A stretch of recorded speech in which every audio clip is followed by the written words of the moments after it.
Le 7 juin, la chapelle du lac du côté de Fossambeau-sur-le-Lac sera l'hôte d'un spectacle de Pierre Flynn.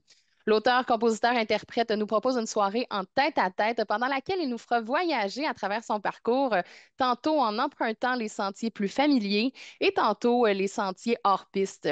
J'ai la chance de discuter avec lui pour découvrir ce qu'il nous propose. Bonjour Pierre.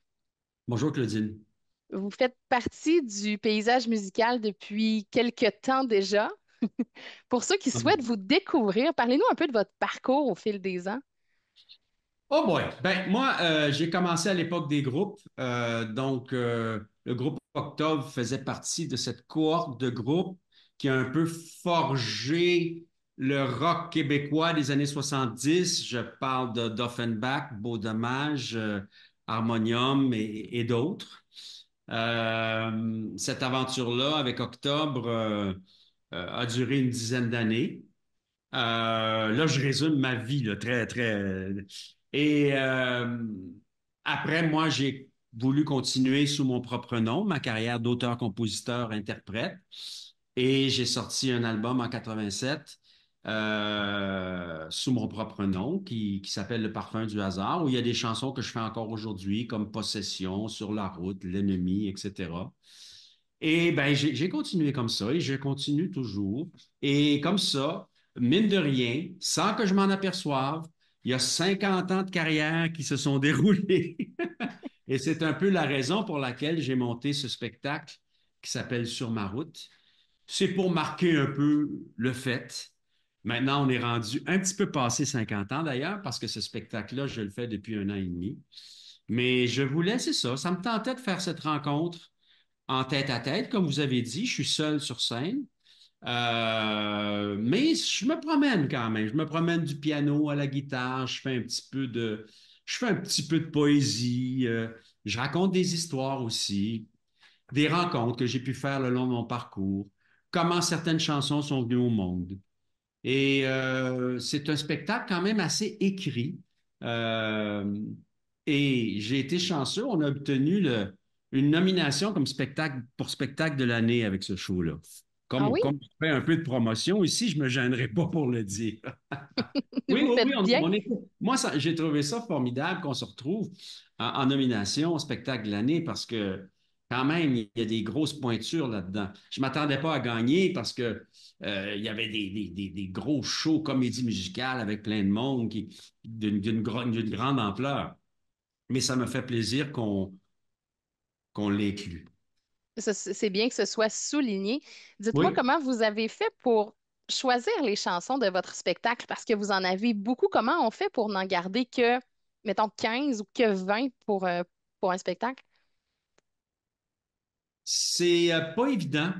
Et je voulais pas non plus que ça soit juste mais pour mes succès. Ça serait prétentieux de ma part, mais pas juste les chansons que les gens connaissent. Donc, oui, il y en a quand même.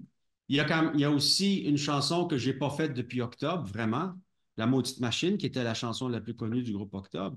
Je me suis dit, ben, je peux pas faire un show où je marque un peu 50 ans de carrière sans la faire. Alors, il s'agissait juste de trouver une façon de la faire tout seul, ce qui n'est pas toujours évident. Mais ce qui nous amène à faire des découvertes. Ça nous amène aussi à déshabiller la chanson et la ramener à son essence, à son émotion première, à son intention et à sa vibration première. Et ça, c'est le fun parce que ça met le texte en avant. Parce que, mine de rien, je fais pas des disques très, très souvent, mais à force de continuer, j'ai un peu fait la chronique de ma vie. C'est un peu ça, la vie d'un auteur-compositeur qui s'inscrit dans la durée, c'est que ça devient un peu une chronique de vie. Donc, c'est ça que je vais présenter à Fossambeau, un petit bout de cette chronique de vie-là. Je vous cite que vous avez dit dans une autre entrevue, les chansons, c'est comme des petits êtres vivants, ils se transforment et changent de couleur avec les années.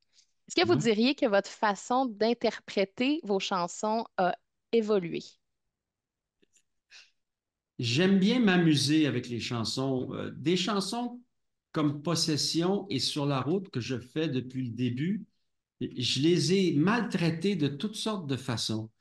Je les ai faites rock, je les ai faites blues, je les ai faites solo, je les ai faites symphoniques dans certains cas. Et je me dis qu'une chanson, si la construction initiale de la chanson, si l'intention, si l'émotion est là, on peut la faire voyager, on peut changer ses vêtements. Et aussi le temps, le passage du temps colore les chansons différemment. Je fais une chanson qui s'appelle L'Ennemi, que j'ai composée en 1985 à peu près, 86. Et de la faire en 2025, quand je la chante, je me dis, mon Dieu, non. J'allais dire que c'était prophétique. Non, ça serait prétentieux, ça aussi. Mais mon Dieu, elle a pris une autre résonance. Et une résonance intéressante dans l'actualité qu'on vit en 2025. Ça, c'est un exemple. Pierre Flynn, merci beaucoup. On invite donc les gens qui souhaitent assister à votre spectacle à la Chapelle du Lac le 7 juin à se procurer des billets au www.lepointdevente.com. Merci encore et bon spectacle. Merci, Claudine.